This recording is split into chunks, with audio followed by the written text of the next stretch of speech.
السلام عليكم ورحمة الله وبركاته.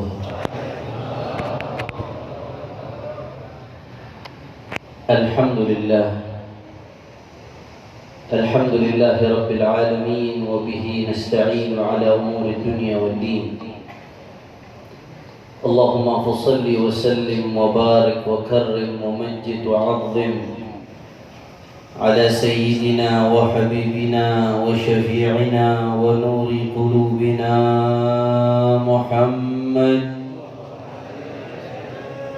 الفاتح لما أغلق والخاتم لما سبق ناصر الحق بالحق والهادي إلى الصراط المستقيم وعلى آله وصحبه حق قدره ومقداره العظيم. يا فتاح يا عليم. أما بعد.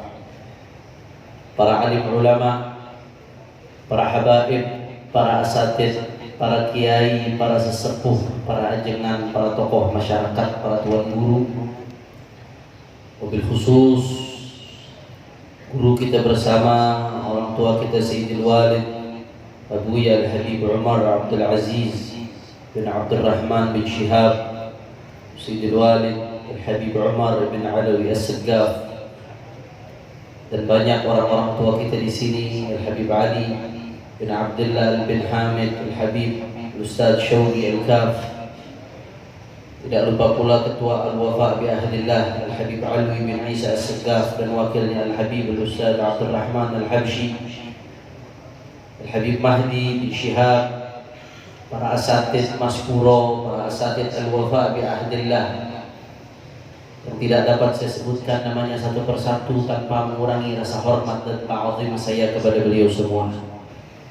Kita doakan mudah-mudahan habaib, asatid, kiai, ulama kita Allah panjangkan umurnya, Allah sehatkan badannya, Allah lapangkan rezekinya, Allah menangkan perjuangannya. Amin ya rabbal. Tidak lupa pula salam penghormatan kami sampaikan kepada segenap panitia penyelenggara yang telah bersusah payah menyelenggarakan acara pada pagi hari ini. Jazakumullahu khairal jaza. Mudah-mudahan semua yang ikut andil mendapatkan ganjaran sebesar-besarnya dari Allah Subhanahu wa taala. Dan salam penghormatan yang paling istimewa saya hadiahkan kepada hadirin yang ada di sini. Begitu pula hadirat yang menyaksikan dari rumahnya masing-masing melalui DL Media. Semuanya mudah-mudahan kita minta sama Allah, tidaklah kita keluar dari majelis yang berkah dan mulia ini kecuali semua dosa kita diampuni oleh Allah.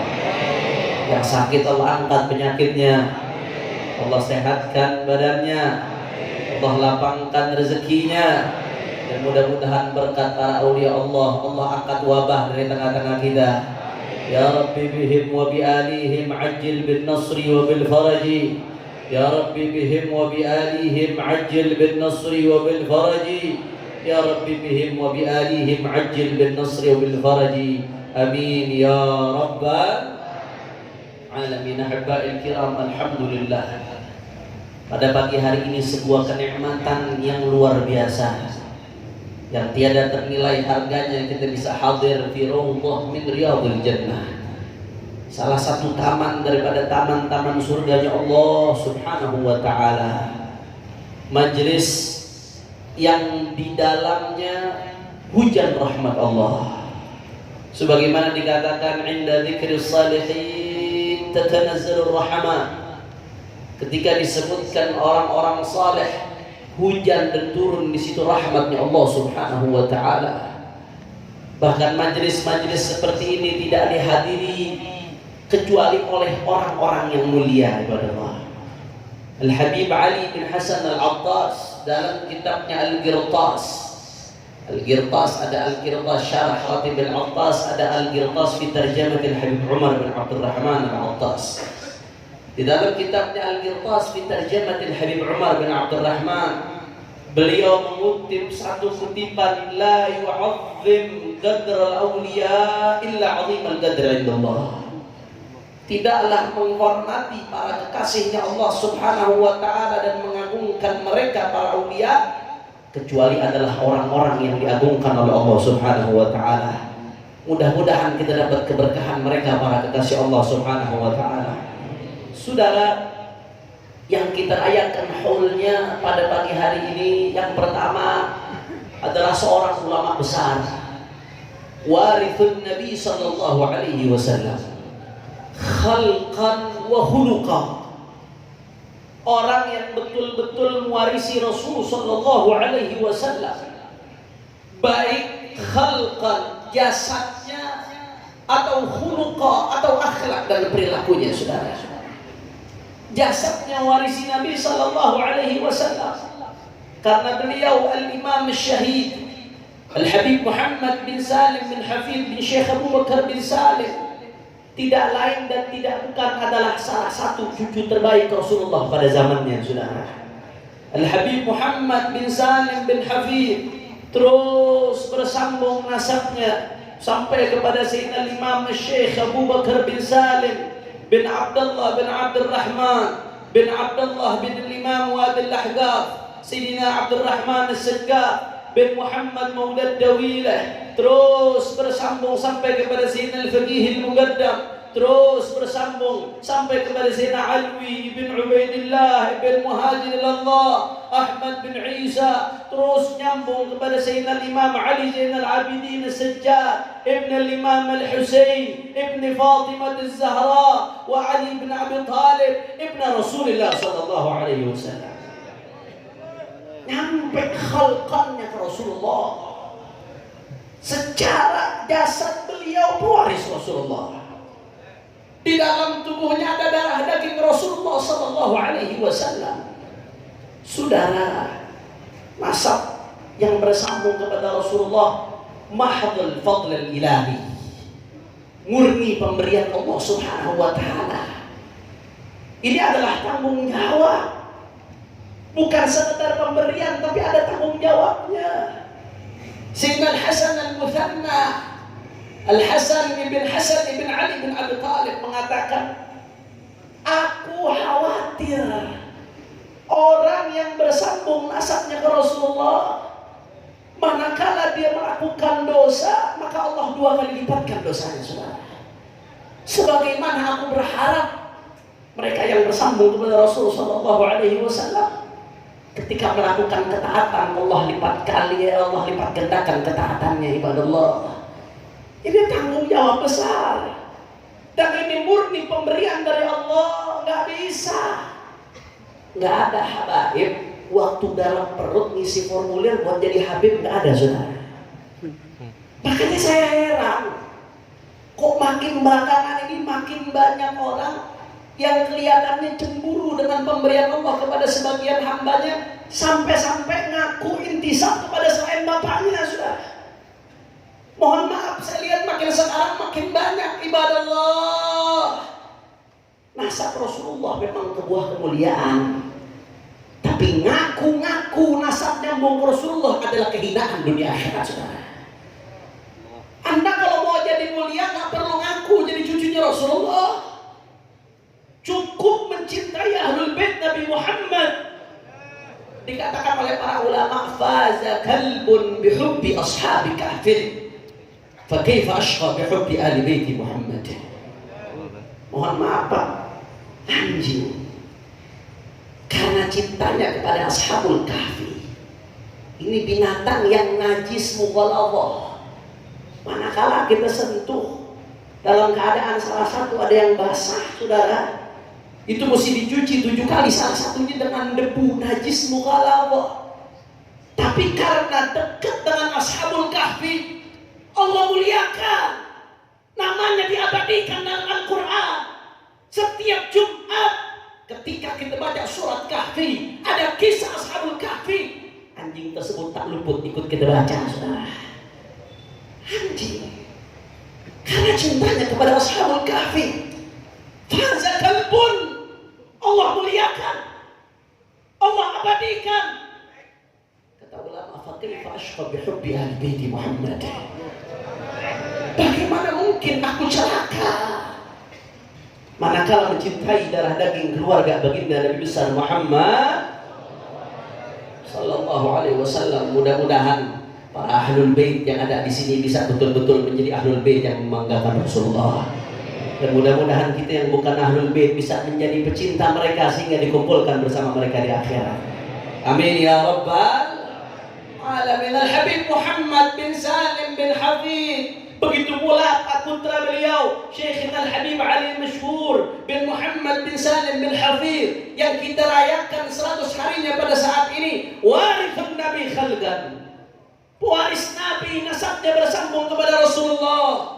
Kabir an kabir, abun yatalaqqa an abihi wa hakadha fayalaka min abai kiramin wa ajdadi musalsalatun anhum asanidu akhdihim ila khairi mahmudi wa asyrafi hammadi. Itu baru satu sisi, saudara. Tapi di sisi lain yang tidak kalah pentingnya, beliau bukan hanya warithun Nabi khalqan, tapi warithun Nabi khuluqan.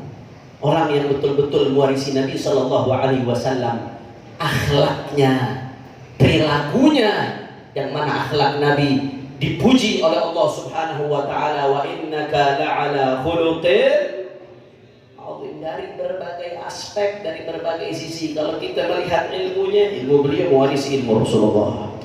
Jadi dibacakan oleh Ustaz Ali Karar Al-Haddad bagaimana keilmuan Al-Habib Muhammad bin Salim bin Hafid. Guru-gurunya orang besar, belajar kepada Khatimatus Salaf Al-Habib Ali bin Muhammad bin Shihab, Al-Habib Ali bin Shihabuddin. Beliau belajar kepada Al-Habib Ahmad bin Abdul Rahman As-Saggaf, ayah dari Al-Habib Abdul Qadir bin Ahmad As-Saggaf, yang dikatakan oleh Habib Ali bin Shihab, wallahi ma fil aqwan mithl Ahmad bin Abdul Rahman. Demi Allah, enggak ada di atas bumi saat ini seperti Ahmad bin Abdul Rahman As-Saggaf. Ini guru-gurunya Habib Muhammad bin Salim bin Hafid. Enggak heran, makanya beliau menjadi seorang ulama besar. Beliau ketika itu menjadi mufti di Tarim setelah wafatnya Syekh Salim Sa'id Bukair Baghaithan. Beliau menjadi mufti di kota Tarim. Saudara, karangan-karangannya mendunia luar biasa. Beliau sudah wafat, sudah lama wafat, diculik oleh komunis yang biadab. Tapi sampai detik ini, saudara, sampai detik ini kitabnya Takmilah Zubdatul Hadith fi Fiqhil Mawarith masih kita baca di pondok-pondok pesantren, saudara. Artinya beliau tidak wafat, ilmunya hidup sampai detik ini, saudara. Belum lagi karangan-karangan karya-karya beliau yang lain, hadis maulid yang kita baca, yang begitu nikmat, yang begitu luar biasa. Salah satu buah karya daripada Al-Habib Muhammad bin Salim bin Hafid, ilmu yang bermanfaat. Dari mana beliau warisi? Tidak lain dan tidak bukan dari kakeknya Sayyidina Muhammad. Belum lagi perjuangannya, Masya Allah, gak usah jauh-jauh kepada Al-Habib Muhammad bin Salim bin Hafid. Kalau Anda mau lihat cerminan beliau, saudara, lihatlah pada anaknya Al-Habib Ali Masyhur bin Muhammad bin Salim bin Hafid. Sampai-sampai kemarin ketika Al-Habib Ali Masyhur wafat, dikatakan mata Muhammad bin Salim bin Hafid al-yawm. Hari ini pada hakikatnya yang wafat bukan Habib Ali Masyhur, tapi yang wafat adalah ayahnya, sosok ayahnya yang masih hidup, yaitu Al-Habib Muhammad bin Salim bin Hafid ibn Syekh Abu Bakar bin Salim. Saudara, saya lihat dengan mata kepala saya sendiri, hampir tidak ada di zaman ini sosok seperti Al-Habib Ali Masyhur. Wastash'iranna al-jam'a tamma kullu fil mufrad. Kata Al-Habib Husain al-Mahdar ketika muji Al-Habib Abdul Qadir bin Ahmad As-Saggaf, wastash'iranna al-jam' tamma kullu fil mufrad. Kalian bisa lihat sekelompok orang-orang besar ada dalam satu orang. Pada siapa? Pada Al-Habib Abdul Qadir bin Ahmad As-Saggaf. Tapi sekarang pantas yahiqlahu an naqul, pantas andai kata kita katakan, kalau kau mau lihat orang banyak, orang-orang besar terkumpul dalam satu orang, dia adalah Habib Ali Masyhur bin Muhammad bin Salim bin Hafid. Anda Pak Bu, kalau ke Tarim, lihat tugasnya Habib Ali Masyhur dengan usia beliau nggak masuk akal, saudara. Hampir semua munasabah, event-event penting yang ada di Tarim dan sekitarnya, semuanya di bawah riayah Habib Ali Masyhur. Hampir semuanya. Tidak ada event kecuali ada beliau di situ, saudara. Tidak ada sebuah nasyabat, kegiatan yang penting kecuali ada Habib Ali Masyhur bin Hafid. Tanyakan kepada Darul Faqih, tanyakan kepada Majelis Fatwa Tarim, siapa Habib Ali Masyhur? Masjid Jami', meskipun sudah tua, sudah sakit, tetap saudara. Bahkan Sayyid Usamah bin Syekh Abu Bakar, khadim beliau yang sampai akhir hayat menemani beliau, bercerita sama saya, sehari sebelum meninggal, sudah sakit, sudah payah. Ketika malam takbiran, saudara, ditarik kalau malam takbiran, biasanya mulai dari jam 1 ke atas orang-orang duduk di masjid-masjid menghidupkan sampai subuh, saudara, baca khatmul Quran. Dalam keadaan sudah sakit, sudah payah, beliau tetap memaksakan diri untuk datang jam 1 malam ke Masjid Jami' Karim untuk menghidupkan malam takbiran sampai subuh, saudara. Sampai detik-detik akhir hayatnya tidak ditinggalkan. Darul Faqih, majelis iftah, majelis fatwa, Masjid Jami' Karim. Zambal, pemakaman yang begitu di dalamnya banyak aulia Allah. Siapa yang ngurus? Al-Habib Ali Masyhur.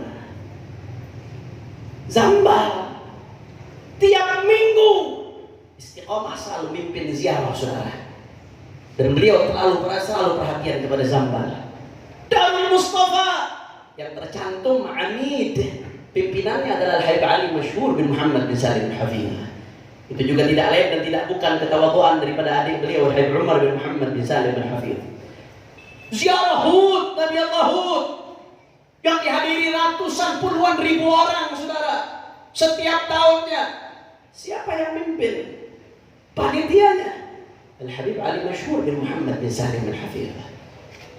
Majelis di Murabba Al-Habib Abdul Rahman Al-Masyhur yang dibacakan di situ Hadrah Basaudan.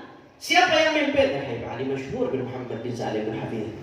Lembaga nasab yang ada di Tarim yang mencatat keabsahan nasab para Ahlul Bait, siapa yang mimpin? Al-Habib Ali Masyhur bin Muhammad bin Salim Al-Hafidh. Begitu ada pertikaian antara satu orang dengan orang lainnya, siapa yang mengislah? Al-Habib Ali Masyhur bin Muhammad bin Salim Al-Hafidh. Anda kalau hadir buka puasa di rumah beliau pada tanggal 29 atau 28 Ramadan, kalau kita hadir buka puasa di rumah beliau, itu yang hadir bukan cuma ulama, saudara, sampai orang gobail, orang-orang badui ikut hadir. Kenapa? Saking besarnya peran beliau di dalam memperbaiki kehidupan masyarakat, saudara. Wastash'iranna al-jama' tamma kullu fil mufrad. Kalau kalian mau lihat orang banyak terkumpul dalam satu orang, lihatlah Al-Habib Ali Masyhur bin Muhammad bin Salim bin Hafidh rahimahullah rahmatul abrar. Dari mana beliau waris ini? Dari ayahnya Al-Habib Muhammad bin Salim bin Hafidh. Dari mana? Terus bersambung diwarisi dari Syekh Abu Bakar bin Salim. Terus bersambung diwarisi dari kakeknya baginda Nabi besar Muhammad sallallahu alaihi wasallam. Bahkan saya pernah dapat cerita, saudara, dari Ustaz Mukhtar Jamil. Pernah suatu saat, biasanya Al-Habib Umar kalau malam 17 Ramadan itu bikin khatam di Darul Mustafa sama Haul Ahlul Badar, Dzikra Ahlul Badar. 16 Ramadan beliau bikin buka puasa. Habib Ali Masyhur hadir setelah buka puasa, setelah Asya beliau permisi ke kamar mandi. Habib Ali Masyhur ini orangnya multazim bil mawa'id, orangnya tepat waktu, sudah nggak pernah buang-buang waktu. Akhirnya ketika beliau masuk kamar mandi, biasanya nggak pernah lama di kamar mandi. Tahu-tahu kok ini tumben nggak keluar dari kamar mandi. Akhirnya orang khadim beliau khawatir, ini ada apa Habib Masyhur kok nggak keluar dari kamar mandi? Diketok-ketok kamar mandi nggak ada yang jawab. Terpaksa akhirnya itu kamar mandi dibuka paksa. Ternyata Al-Habib Ali Masyhur bin Muhammad bin Salim bin Hafidh udah pingsan, jatuh berdarah, saudara. Ketika itu dibawa ke rumah sakit. Begitu dibawa ke rumah sakit, biasanya setelah buka puasa itu ada khatam Quran, tarawih khatam Quran. Yang imam setiap tahun biasanya Al-Habib Ali Masyhur. Nah, setelah dibawa ke rumah sakit, nah seharusnya kalau kita sudah udur pulang ke rumah. Beliau dari rumah sakit begitu selesai diperban, diobatin, ternyata kemana? Buru-buru minta lanjutin ke Darul Mustafa, saudara. Orang-orang pada heran waktu itu. Ini kok Habib Masyhur biasanya imam tapi tumben nggak imam, jadi makmum. Ada apa? Nggak ada yang tahu Habib Masyhur jatuh.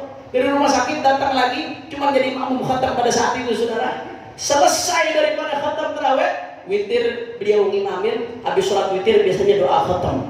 Pakai la ilaha illallah dulu. Setelah witir doa khatam, baca talqin dzikir dulu la ilaha illallah. Ketika beliau pimpin baca doa khatam, nggak sadar darah ngalir dari mulutnya bekas jatuh tadi, saudara. Masya Masya Allah, Aisyah himmah.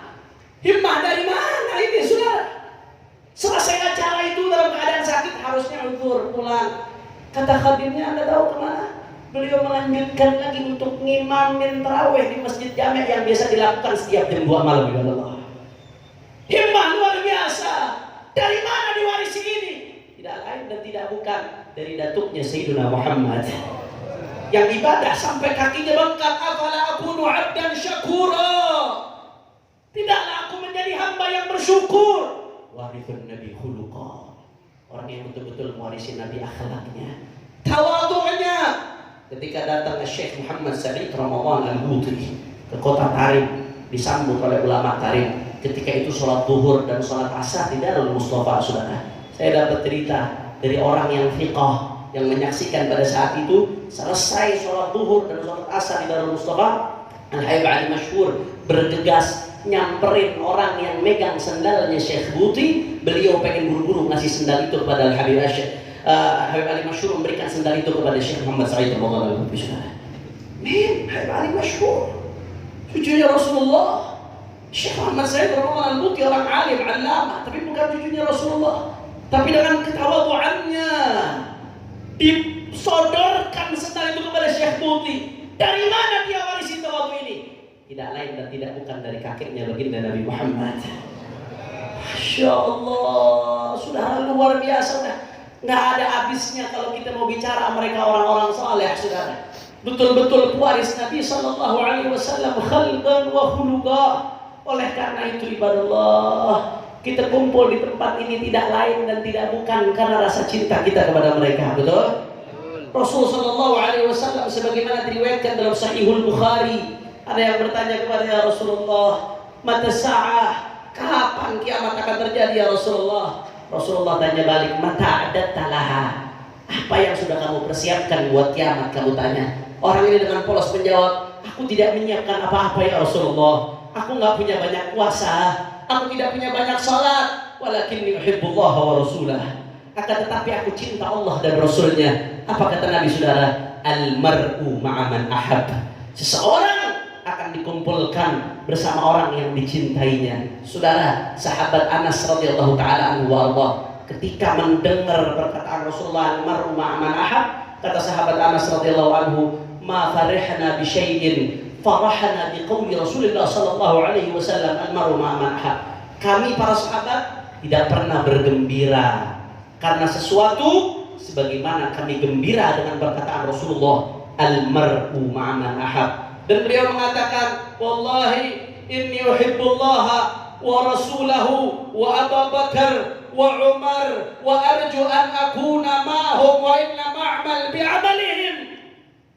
Dan saksikanlah, aku cinta Allah, aku cinta Rasulullah, aku cinta Sayyidina Abu Bakar dan Sayyidina Umar, dan aku berharap kata Sayyidina Anas dikumpulkan bersama mereka meskipun aku tidak beramal seperti amalan mereka. Al-Habib Ali bin Hasan Al-Attas masih dalam kitabnya Al-Ghirtas, ketika mengutip hadis tadi saudara, Al-Habib Ali bin Hasan Al-Attas mengatakan, dan aku pada kesempatan ini bersaksi bahwasanya inni uhibbullah wa rasulahu wa ashabahu wa atba'ahu wa sayyidil Habib Umar bin Abdurrahman Al-Attas wa arju an yaghmurni bi barakatil jami'. Dan aku bersaksi setelah mengutip hadis ini, aku cinta Allah, aku cinta Rasulullah, aku cinta para sahabat Rasulullah, aku cinta para pengikut Rasulullah, aku cinta Habib Umar bin Abdurrahman, dan aku berharap mendapatkan keberkahan mereka semua, saudara. Nggak sampai di situ, Al-Habib Ali bin Husain Al-Attas ketika nulis kitabnya Tajul A'ras fi Manaqib Al-Habib Salih bin Abdullah Al-Attas, ketika beliau ngutip kutipan Habib Ali bin Hasan, beliau lanjutkan lagi, wa ana uhibbullah wa rasulahu wa atba'ahu wa ashabahu wa Umar bin Abdurrahman wa Ali bin Hasan wa arju an yaghmuruni bi barakatil jami'. Kata Habib Ali bin Husain Al-Attas, Habib Ali Bungur, dan aku setelah ngutip hadis ini, aku bersaksi, aku cinta Allah, aku cinta Rasulullah, aku cinta pengikutnya, aku cinta Umar bin Abdurrahman, dan aku cinta Ali bin Hasan. Dan kesempatan kali ini kita nggak mau ketinggalan keberkahan, saudara. Kita hadir di tempat ini, kita bersaksi di hadapan Allah, dan ya Allah, kami cinta Engkau ya Rabb, kami cinta Rasulullah, kami cinta sahabat Rasulullah, kami cinta Ahlul Bait Rasulullah, kami cinta Sahibul Haud Al-Habib Musa Muhammad bin Salim bin Hafid, Al-Habib Ali Masyhur bin Hafid, dan mudah-mudahan kita dikumpulkan bersama mereka di akhirat kelak. Amin ya Allah, amin ya Allah, amin ya Allah, ya Rabbal Alamin. Itu yang pertama ingin saya sampaikan, saudara. Kira-kira jelas atau tidak? Jelas atau tidak? Insya Allah. Jam 9 kurang 25. Kira-kira lanjut atau jangan? Ini kelihatannya muka-mukanya udah lemes, belum sarapan ini. Nah, karena kalau di Palembang kadang-kadang pagi-pagi lambung anak sakit, bangun tidur sudah kena cuko. Kalau di Jakarta tak kuat kita. Masya Allah, mudah-mudahan Palembang terus diberkahi oleh Allah Subhanahu wa Ta'ala. Amin ya Rabbal Alamin. Itu yang pertama yang tadi saya sampaikan. Kira-kira jelas atau tidak? Insya Allah. Kemudian yang kedua yang saya sampaikan pada kesempatan kali ini, saudara. Al-Habib Muhammad bin Salim bin Hafid bin Syekh Abu Bakar bin Salim, beliau syahid karena diculik oleh rezim komunis yang saat itu berkuasa di Yaman, saudara. Ketika itu sebagaimana diceritakan oleh Al-Habib Husain bin Muhammad Al-Haddad, putra Al-Habib Muhammad Al-Haddad. Ketika itu Al-Habib Muhammad bin Salim bin Hafid setiap hari Jumat wajib lapor. Jadi ini PKI versi Yaman. Jadi kalau kata sekali Karor yang kita kenal PKI, bukan PKI, PKY, Partai Komunis Yaman. Kalau I Indonesia, DNID pakai T, bukan pakai D, jangan salah paham. PKI versi Yaman, PKI Partai Komunis Yaman. Setiap Jumat ulama-ulama wajib lapor, dikekang majelis-majelis ulama pada saat itu, saudara. Di antara yang wajib lapor adalah Habib Muhammad bin Salim bin Hafid bin Syekh Abu Bakar bin Salim. Yang kami sering dengar ketika kami ditalim ketika itu adalah Habib Umar hafizahullah ta'ala wa matta'na bihi bituli hayatihi syarifah. Ketika itu beliau masih kecil, saudara. Diajak sama ayahnya untuk sholat Jumat di Jami' Tarim. Sebelum sholat Jumat, lapor dulu ayahnya Habib Muhammad bin Salim bin Hafid. Al-Habib Umar disuruh tunggu pada saat itu, saudara, dan diserahkan ridanya sorban ayahnya untuk menunggu ayahnya yang ingin lapor pada saat itu, saudara. Akhirnya apa yang terjadi? Ketika Al-Habib Muhammad bin Salim bin Hafid izin kepada anaknya untuk lapor, dan ketika itu ayahnya tidak kembali lagi, entah kemana, dibawa kemana, dan apa yang diperlakukan kepada beliau, wallahu a'lam. Yang jelas beliau syahid, beliau diculik seperti itu. Kata Habib Husain Muhammad Al-Haddad, tidak lain dan tidak bukan karena ketegasan beliau dalam berdakwah, menyampaikan kebenaran, al-inkar al-munkarat, karena beliau berani untuk menyampaikan yang hak itu hak, yang batil itu batil, sehingga rezim komunis yang ada pada saat itu merasa terganggu sampai beliau diculik, sampai beliau syahid, saudara. Luar biasa ketika komunis berkuasa di Yaman, nggak kalah kejam dengan di Indonesia. Bukankah Habib Muhammad bin Salim bin Hafid ada banyak ulama-ulama yang disiksa? Syekhana Sultan Ulama Al-Habib Salim bin Abdullah bin Umar Syatili rahimahullah, ketika beliau di Aden, saudara, ini masih zaman komunis Yaman ketika saat itu, Habib Salim bin Muhammad bin Abdullah bin Umar Syatili ditabrak mobil dengan target ingin dimatikan, pengen dilindas, saudara. Subhanallah, ditolong oleh Allah Subhanahu wa Ta'ala ketika saat itu, saudara. Begitu beliau setelah ditabrak, kakinya patah, tangannya patah saat itu. Setelah beliau sembuh, beliau lanjutkan lagi dakwahnya, sampaikan lagi khutbah di mimbar-mimbar di Aden. Akhirnya apa yang terjadi? Baru sembuh, baru mulai dakwah lagi, diculik lagi oleh komunis, dipenjara hampir 1 tahun. Bahkan di situ disebutkan, diriwayatkan, beliau ketika di penjara ada di dalam penjara yang nggak ngelihat cahaya sama sekali, saudara. Itu yang dirasakan oleh ulama-ulama kita di Hadramaut ketika komunis menjajah pada saat itu. Dan itu juga kita rasakan di Indonesia. Bagaimana kebiadaban komunis luar biasa. Di Madiun, di Jawa Timur, di berbagai tempat ulama-ulama dibantai, santri diracuni, saudara. Sampai puncaknya pada tahun 65 terjadilah yang namanya G30 SPKI. Jenderal-jenderal dibantai, dimasukkan ke lubang buaya, saudara. Itu puncaknya, tahun 65 itu puncak. Sebelumnya rentetan pemberontakan komunis itu udah panjang. Bahkan dari tahun 20, saudara, dari sebelum Indonesia merdeka, komunis itu sudah khianat. Makanya seorang muslim, saya nggak mau bicara politik, ini bukan politik. Tapi ini urusan mauqifuddin. Posisi kita dalam agama, saudara. Seorang muslim tidak boleh jatuh ke lubang yang sama untuk kedua kalinya, saudara. Betul? Seorang muslim nggak boleh jatuh ke lubang yang sama. Manakala model-model komunis seperti ini sudah berkuasa, rugi segala-galanya. Hifdzuddin rugi, hifdzun nafas rugi, hifdzul aql, hifdzul irq, hifdzul nasl rugi, maqasidus syariah, tujuan syariat dirugikan. Jangan sampai muslim jatuh ke lubang yang sama untuk kedua kalinya, saudara. Saya bicara seperti ini bukan memprovokasi. Ulama-ulama itu bicara soal PKI itu beresiko, bukan cari sensasi, saudara. Kalau mau enak, Habib Rizik lebih baik diam daripada teriak soal PKI. Tapi kenapa beliau dari awal reformasi menyampaikan dengan tegas ada indikasi-indikasi kebangkitan PKI? Karena ini bukan sekedar omong kosong, saudara. Dan puncaknya yang jelas-jelas nampak kemarin ketika RUU HIP berusaha digolkan. Itu RUU sudah masuk prolegnas. Untuk bisa masuk ke sebuah prolegnas, RUU butuh proses yang tidak mudah, saudara. Ternyata ketika diusut, di dalamnya ada indikasi kebangkitan PKI. Dari mana? Jangan fitnah, Habib. Saudara, saya sampaikan ini bukan di depan Anda.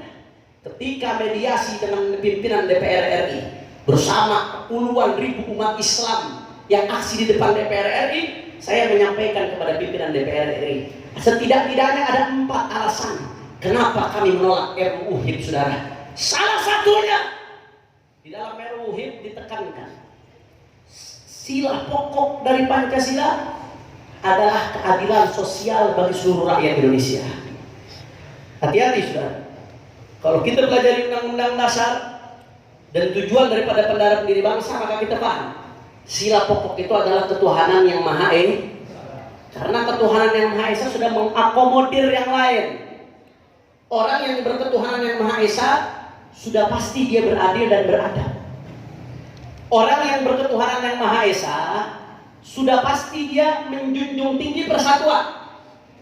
Orang yang berketuhanan yang Maha Esa sudah pasti menjunjung tinggi musyawarah.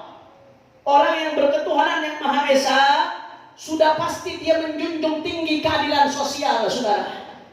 Makanya sila ketuhanan yang Maha Esa adalah sila pokok. Kenapa? Karena dia mengakomodir 4 sila lainnya sekaligus mengakomodir puluhan ribu sila-sila yang lainnya yang ada dalam Al-Quran dan Sunnah, saudara. Jangan mau digeser. Tidak bisa sebaliknya, saudara. Keadilan sosial belum bisa mengakomodir Tuhan yang Maha Esa. Belum tentu. Ada orang-orang yang menjunjung tinggi keadilan sosial tapi tidak punya nilai ketuhanan yang Maha Esa. Siapa mereka? Mereka adalah komunis yang anti terhadap nilai-nilai ketuhanan kepada Allah, yang mengatakan agama adalah candu. Di dalam RUU HIP kemarin, di situ dicantumkan bahwasanya sila pokok dari Pancasila adalah ketuhanan yang Maha Esa. Ternyata setelah diselidiki tahun 63, DNID sudah pernah menggariskan manifesto PKI. Apa isinya? Di situ DNID menyebutkan intinya pokok daripada Pancasila adalah keadilan sosial bagi seluruh rakyat Indonesia, saudara. Ternyata sama. Ini nggak mungkin tanpa sengaja. Ini nggak mungkin kebetulan. Ini pasti ada yang kerja di balik ini, saudara. Betul? Betul. Jawab yang jujur, yang logis. Kira-kira mungkin nggak ini tiba-tiba muncul? Mungkin nggak dia muncul dengan sendirinya? Mungkin nggak muncul tanpa ada yang mengusung?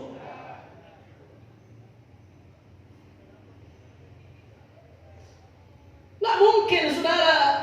Ini pasti ada yang ngerjain. Dan ini cocok dengan manifesto PKI, saudara. Makanya jangan salahkan kalau akhirnya umat Islam rame-rame nolak, kalau akhirnya umat Islam rame-rame bangkit. Dan saudara, alhamdulillah, berkat persatuan umat Islam, semua ormas Islam kompak menolak, semua elemen umat kompak menolak, bahkan umat beragama rame-rame nolak. Alhamdulillah, akhirnya RUU HIP ini gagal dilanjutkan. Alhamdulillah. Tapi RUU HIP gagal dilanjutkan, mereka usung lagi RUU BPIP, saudara. RUU BPIP memberikan kewenangan seluas-luasnya kepada BPIP untuk menafsirkan Pancasila, dan ini tidak kalah bahayanya dengan RUU HIP yang sudah kita tolak, saudara. Oleh karena itu, sekali lagi saya ingatkan, umat Islam sebagai mukmin tidak boleh jatuh ke lubang yang sama untuk kedua kalinya, saudara. Kalau sudah komunis berkuasa, rugi segala-galanya. Catat baik-baik omongan saya, saudara. Kalau umat Islam lalai sampai komunis punya kekuatan yang luar biasa, yang akan pertama kali dibunuh adalah para habaib, saudara. Catat omongan saya. Yang akan pertama kali dibunuh adalah para habaib. Yang akan pertama kali dibunuh adalah para kiai. Yang akan pertama kali dibunuh adalah para ustaz, para tentara juga, saudara. Oleh karena itu, umat Islam jangan pernah diam. Umat Islam jangan pernah mundur. Jaga NKRI, jaga Islam, jaga agama-agama yang ada. Karena komunisme bukan hanya musuh Islam, tapi musuh semua agama, saudara. Jawab yang kompak, jawab yang kompak. Kira-kira kalau PKI atau Neo PKI bangkit lagi, orang Palembang rela atau tidak? Jawab kompak, rela atau tidak? Jawab yang jujur, siapa yang suka bantai ulama? Orang keras, siapa yang suka bantai ulama? Siapa yang suka bunuh santri? Siapa yang suka bunuh pejabat? Siapa yang khianat dengan NKRI? Siapa yang khianat dengan Indonesia? Kalau PKI mau bangkit, kira-kira diam atau lawan? Diam atau lawan? Kalau PKI mau acak-acak Pancasila, diamkan atau lawan? Siap jaga NKRI, siap jaga Indonesia, siap bela agama Allah. Allahu Akbar, Allahu Akbar, Allahu Akbar. Sallu ala Nabi. Oleh karena itu, saudara, kita jangan lengah. Saya nggak ngajarin kita untuk berontak. Sekali lagi saya tekankan, saudara, di dalam Islam diharamkan pemberontakan. Ahlus Sunnah wal Jamaah mengharamkan pemberontakan. Wala yajuz bi ghairi mahdil kufri khurujun ala waliyil amri. Selama belum kufrun bawah, selama belum kufrun sharih, maka kita nggak boleh melakukan pemberontakan. Haram hukumnya, dan itu bukan daripada ciri-ciri Ahlus Sunnah wal Jamaah, saudara. Akan tetapi bukan berarti nggak boleh berontak kemudian kita diam, kemudian kita bungkam. Saya sering ingatkan hadis Rasul Sallallahu Alaihi Wasallam. Hadis ini pernah saya bawakan juga di Palembang. Nabi Sallallahu Alaihi Wasallam sudah ingatkan, saudara, bahwasanya saya ati ala nasi umara yakdzibun wa yadhlimun. Nanti akan datang pemimpin-pemimpin yang kerjaannya bohong, kerjaannya zalim. Maka sikap kita bagaimana? Rasulullah yang ajarkan. Rasulullah yang ajarkan sikap kita bagaimana? Faman saddaqahum bikadzibihim wa yu'inhum wa wa'anahum ala dhulmihim falaysa minni wa lastu minhu wa lam yarid alayya al-hud. Tetapi barang siapa yang bantu kezaliman mereka, bantu kebohongan mereka, ikut mendukung, hati-hati, kata Rasulullah, maka dia bukan bagian dariku dan aku bukan bagian darinya, dan dia tidak bisa minum nanti di telagaku di yaumil qiyamah. Na'udzubillah min dzalik. Akan tetapi kata Nabi, wa man lam yu'inhum ala dhulmihim wa lam yusaddiqhum bikadzibihim aw kama qala fa huwa minni wa ana minhu wa huwa waridun alayya al-hud. Barang siapa yang tidak membantu kezaliman mereka, tidak membenarkan daripada kebohongan mereka, bahkan lebih afdal lagi manakala dia menegakkan amar ma'ruf nahi munkar bil ilm wal akhlaq wal adab, bil ilm wal akhlaq wal adab, dengan etika-etika amar ma'ruf nahi munkar yang diajarkan oleh para ulama sesuai dengan cara yang diajarkan syariat, maka bahwa minni wa ana minhu wa wa huwa waridun alayya al-haud, maka dia bagian dariku dan aku bagian darinya, dan insya Allah akan minum di telagaku nanti di yaumil qiyamah. Amin ya Allah. Amin ya Allah. Amin ya Allah. Makanya saya mau tanya umat Islam, kira-kira siap atau tidak bela NKRI?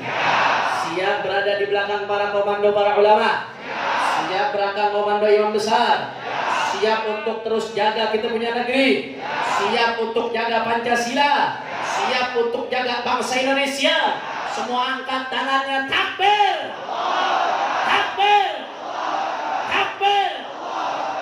Sallu ala nabi. Allahumma shalli wa sallim. Terakhir saudara, terakhir sebagai penutup, sama-sama kita baca sholawat badar saudara. Dengan niat, ini soalnya jam 9 kita Mahdi harus sudah selesai, karena mau ada akad nikah nanti. Kalau saya mundur-mundur orang nikah zalim saudara. Orang nikah itu udah kebelet biasanya.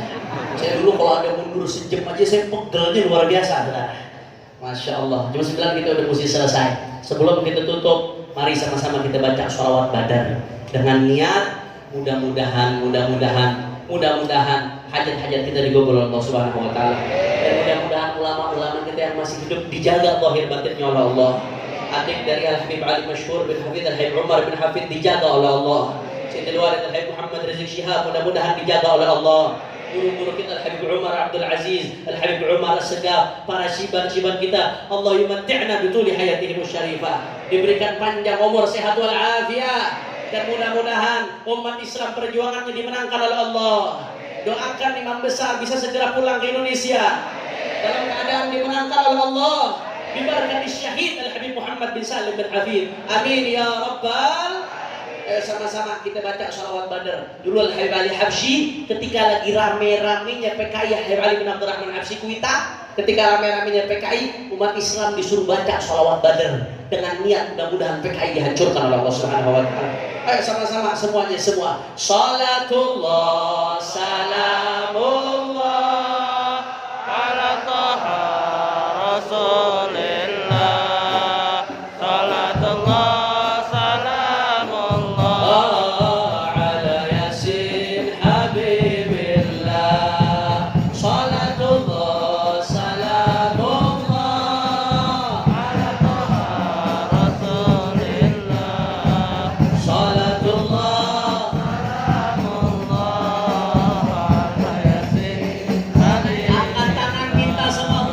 Tawassalna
ala nabi. Ini saja yang saya sampaikan. Mudah-mudahan yang saya sampaikan yang sedikit ini bermanfaat. Terakhir, mari sama-sama kita bacakan Fatihah ila ruhil marhum Al-Habib Muhammad bin Salim bin Hafid dan Al-Habib Ali Masyhur bin Muhammad bin Salim bin Hafid. Mudah-mudahan keduanya jadikan kuburnya raudhah min riyadhil jannah, dan yang terpenting kita mendapatkan keberkahan beliau. Ala hadhihi niyyah wa likulli niyatin salihah wa ila ruhi walidina wa walidikum wa amwatina wa amwatikum wa amwatil muslimin jami', khususan walid Abdurrahman bin Al-Attas, wa ila hadratin Nabi Muhammad sallallahu alaihi wasallam bi sirril Fatihah.